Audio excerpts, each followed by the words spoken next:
بسم اللہ الرحمن الرحیم الحمد للہ رب العالمین والصلاة والسلام علی سید الانبیاء والمرسلین وعلی آلہ وصحبہ اجمعین وعلی کل من تبعہم ودعا بدعوتہم الی یوم الدین۔ ضمیر منصوب متصل کا بیان چل رہا تھا اور کافی لمبا بیان ہو چکا ہے، اور مذکر غائب کی گردانیں ہم نے پچھلے سبق میں پڑھی تھیں، اور اس سبق میں ہم مؤنث غائب کی گردانیں پڑھیں گے۔ 3 گردانیں ہیں۔ پچھلے سبق میں میں نے کچھ تفصیل بیان کی تھی گردانوں کے متعلق، اس سبق میں وہ نہیں بیان کروں گا کیونکہ پیچھے بات آ چکی ہے۔ جو نئی بات ہے وہی بیان کروں گا اور پچھلی باتیں نہیں دہراؤں گا، تاکہ کم سے کم وقت میں زیادہ سے زیادہ بات ہو سکے۔ جو پچھلا سبق ہے کوئی اتنا وقت نہیں گزرا ہے، ٹھیک ہے۔ اب یہ ہے کہ کچھ مثالیں میں نے تیار کر کے رکھی ہیں پہلے سے۔ پہلی ضمیر ہے ضمیر واحد مؤنث غائب کی، وہ ہا ہے۔ یہ ہا یہ ہیا کی جگہ پر ہیا کے معنی میں آتا ہے، ہیا وہ ایک عورت کے معنی میں آتا ہے، ہا لگاتے ہیں۔ جیسے اس کی مثال دی ہے، جیسے ینصرھا، ینصر نصر ینصر سے نصر مدد کی، اسے ایک مرد نے، ینصر مدد کرتا ہے یا کرے گا وہ ایک مرد، اور ہا جب لگا دیا تو ینصر مدد کرتا ہے وہ ایک مرد یا کرے گا، اور ہا یعنی مدد کرتا ہے وہ ایک مرد اس عورت کی یا کرے گا، یعنی وہ ایک مرد اس عورت کی مدد کرتا ہے یا کرے گا۔ تو ینصر فعل ہے، ہوا ضمیر مستتر، اس کے اندر اس کا فاعل ہے۔ جیسے کہ پہلے بیان ہو چکا ہے کہ ضمیر ایک تو بارز ہوتی ہے جو کہ لفظوں میں مذکور ہوتی ہے، بولی جاتی ہے، لکھی جاتی ہے، اور ایک ہوتی ہے مستتر جو کہ کلمے کے اندر چھپی ہوئی ہوتی ہے۔ تو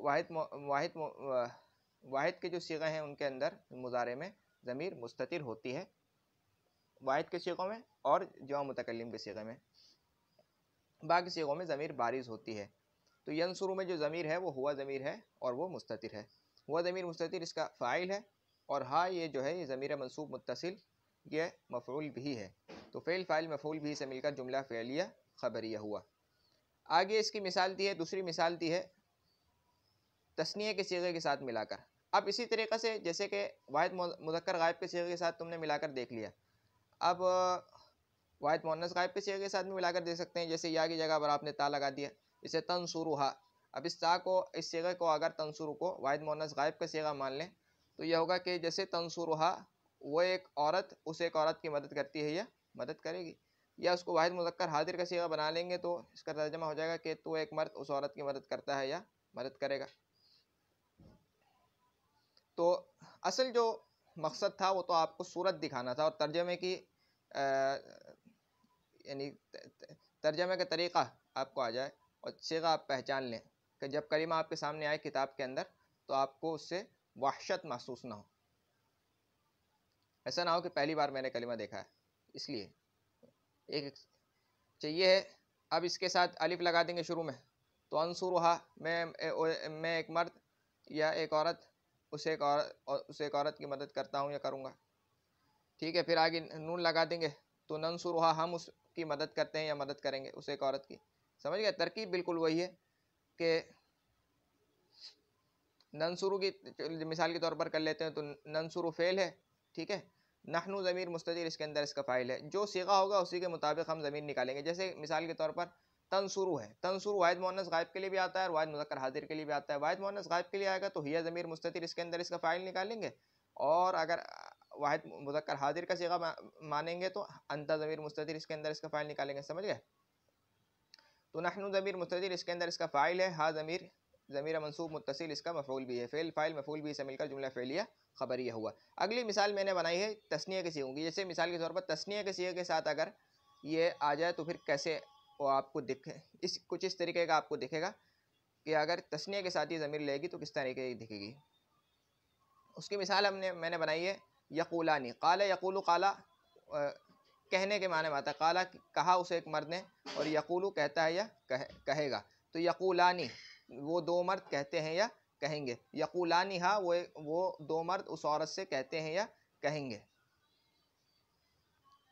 تو یقول فعل ہو جائے گا، الف یہ ضمیر ہے، الف جو ہے نا یہ الف جو ہے فاعل کی ضمیر ہے، ضمیر مرفوع متصل، اس کا فاعل ہے، اور نون نون اعرابی ہے، اور جو ہا ہے یہ ضمیر منصوب متصل اس کا مفعول بھی ہے. فعل فاعل مفعول بھی سے مل کر جملہ فعلیہ خبریہ ہوا. اچھا جیسے کہ ابھی تم نے دیکھا کہ اس کے اندر ہم نے ضمیر مستتر فاعل نکالا ہے اور یہ اس کے اندر ضمیر بارز ہے، یہ لفظوں میں موجود ہے. تثنیہ کے صیغوں کے اندر مضارع میں الف جو ہوتا ہے یہ اس کا فاعل ہوتا ہے اور واو جو ہے واو جمع یہ اس کا فاعل ہوتا ہے. اچھا یہ ہو گیا.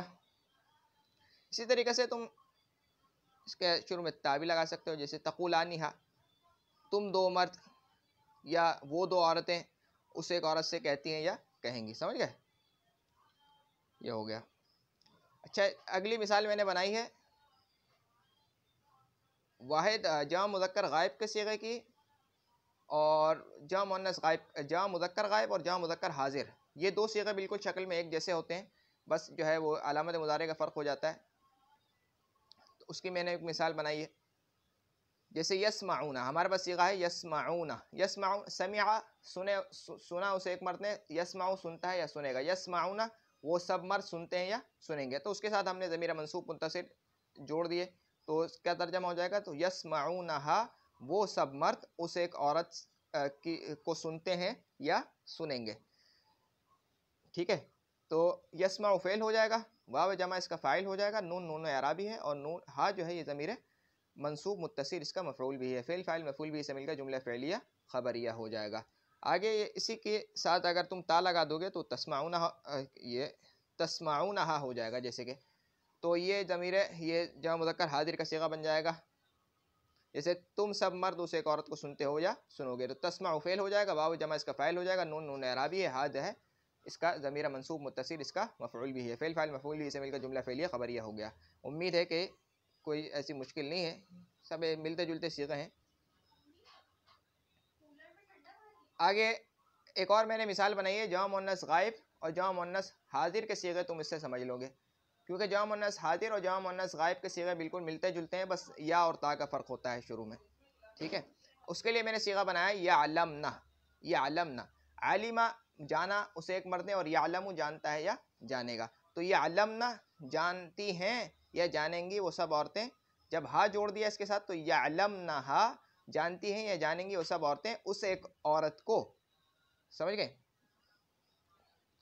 آگے اس کی ترکیب کیسے ہوگی، پہلے تحلیل کر لیتے ہیں. یعلم فعل ہو جائے گا، نون جو ہے یہ اس کے اندر نون اعرابی نہیں ہے بلکہ اس کا فاعل ہے. یعلم فعل ہو جائے گا، نون جو ہے نون جمع نون ضمیر مرفوع متصل اس کا فاعل ہے اور ہا جو ہے یہ ضمیر منصوب متصل اس کا مفعول بھی ہے. فعل فاعل مفعول بھی سے مل کر جملہ فعلیہ خبریہ ہو جائے گا. آگے اسی کے ساتھ اگر ہم یا کی جگہ پر تا لگا دیں گے تو تعلمنہا ہو جائے گا، تم سب عورتیں اس ایک عورت کو جانتی ہو یا جانو گی. ٹھیک، اس صورت میں بھی ترکیب بالکل ویسے ہی ہوگی. تعلم فعل ہو جائے گا اور نون جمع اس کا فاعل ہو جائے گا اور جو ہے یہ ہا جو ہے یہ ضمیر منصوب متصل اس کا مفعول بھی ہو جائے گا. اگلا صیغہ ہے ہمارے پاس، یہ میں نے مثال بنائی ہے واحد مؤنث حاضر کی.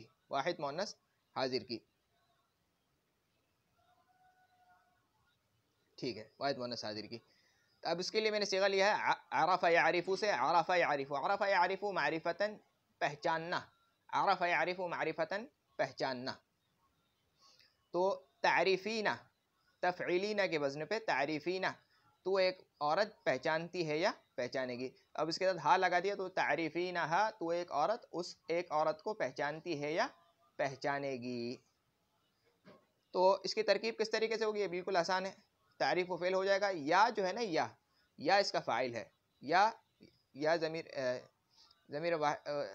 ضمیر مرفوع متصل اس کا فاعل ہو جائے گا، نون اعرابی ہے اور یا ہا جو ہے یہ ضمیر منصوب متصل اس کا مفعول بھی ہو جائے گا. فعل فاعل مفعول بھی سے مل کر جملہ فعلیہ خبریہ ہو جائے گا. آگے اسی کے ساتھ تم ہما بھی جوڑ کے دیکھ سکتے ہو. جیسے مثال کے طور پر ہم نے ہا کی جگہ پر ہما جوڑ دیا، بالکل وہی کام کریں گے، کچھ بھی نہیں کیا. ننصرہما، ٹھیک ہے، تو وہ ہم سب ان دو عورتوں کی مدد کرتے ہیں یا کریں گے. ترکیب بالکل واضح ہے. ننصر فعل ہو جائے گا، نحن ضمیر مستتر اس کا فاعل ہو جائے گا، ہما ضمیر منصوب متصل اس کا مفعول بھی ہو جائے گا. فعل فاعل مفعول بھی سے مل کر جملہ فعلیہ خبریہ ہو جائے گا. آگے یہ تثنیہ کے صیغے کے ساتھ مقصد تو میرا تھا کہ تمہیں شکل دکھا دوں کہ بھائی لگتے کیسے ہیں. ایسا نہ ہو کہ کتاب میں کبھی یہ شکل آ جائے اور تمہیں ایسا لگے کہ بھائی یہ صیغے تو ہم نے زندگی میں پہلی بار دیکھ رہے ہیں، ایسا نہیں ہوتا ہے، بلکہ آدمی جب اس کی مشق کرتا ہے تو آسان ہو جاتا ہے۔ یقولانہما، جیسے پہلے آ چکا ہے کہ اگر ماقبل جو ہے وہ مکسور ہوگا تو رائج عرب کے اندر زیادہ یہ ہے کہ ہا جو ہے نا ہما اور ہم وغیرہ کا اس کو مکسور پڑھ دیتے ہیں، رائج زیادہ یہ ہے۔ تو یقولانہما، وہ دو مرد ان دو عورتوں سے کہتے ہیں یا کہیں گے۔ یقول فعل ہو جائے گا، الف جو ہے یہ الف تثنیہ ضمیر مرفوع متصل اس کا فاعل ہے، نون نون اعرابی ہے، ہما ضمیر منصوب متصل اس کا مفعول بھی ہے، فعل فاعل مفعول بھی سے مل کر جملہ فعلیہ خبریہ ہو جائے گا۔ اسی طریقے سے یہاں پر بھی ہم جو ہے ہا کو ہٹا کر کیا رکھ دیتے ہیں، ہما رکھ دیتے ہیں۔ تو تسمعونہما، تم سب مرد ان دو عورتوں کو سنتے ہو یا سنو گے۔ تو تسمع فعل ہو جائے گا، واو جمع اس کا فاعل ہو جائے گا، نون نون اعرابی ہے، اور ہما ضمیر منصوب متصل اس کا مفعول بھی ہو جائے گا، فعل فاعل مفعول بھی سے مل کر جملہ فعلیہ خبریہ ہو جائے گا۔ آگے یہاں پر بھی ہم جو ہے بس میم کا اضافہ کر دیتے ہیں، تو تعلمنہما، تو تم سب عورتیں ان دو عورتوں کو جانتی ہو یا جانو گی۔ تو تعلم فعل ہو جائے گا، نون اس کا نون ضمیر مرفوع متصل اس کا فاعل ہو جائے گا، ہما ضمیر مرفوع متصل اس کا مفعول بھی ہو جائے گا، فعل فاعل مفعول بھی سے مل کر جملہ فعلیہ خبریہ ہو جائے گا۔ آگے تعریفین ہما یا ہما، ہما کیونکہ مفتوح ہے نا، تو تعریفین ہما، تو ایک عورت ان دو عورتوں کو پہچانتی ہے یا پہچانے گی۔ تعریف فعل ہو جائے گا، یا ضمیر مرفوع متصل اس کا فاعل ہو جائے گا، نون نون اعرابی ہے، ہما ضمیر منصوب متصل اس کا مفعول بھی ہے، فعل فاعل مفعول بھی سے مل کر جملہ فعلیہ خبریہ ہو جائے گا۔ اب آج کے سبق کو یہیں پہ ختم کرتے ہیں۔ میں نے سوچا تھا کہ یہ تینوں صیغے آج کر لیں گے، لیکن یہ ہے کہ ابھی وقت نہیں ہے۔ اب تک کے لیے اتنا ہی۔ سبحانک اللہم و بحمدک، اشہد ان لا الہ الا انت، استغفرک و اتوب الیک۔ سبحان ربک رب العزۃ عما یصفون، وسلام علی المرسلین، والحمد للہ رب العالمین۔ السلام علیکم و رحمۃ اللہ وبرکاتہ۔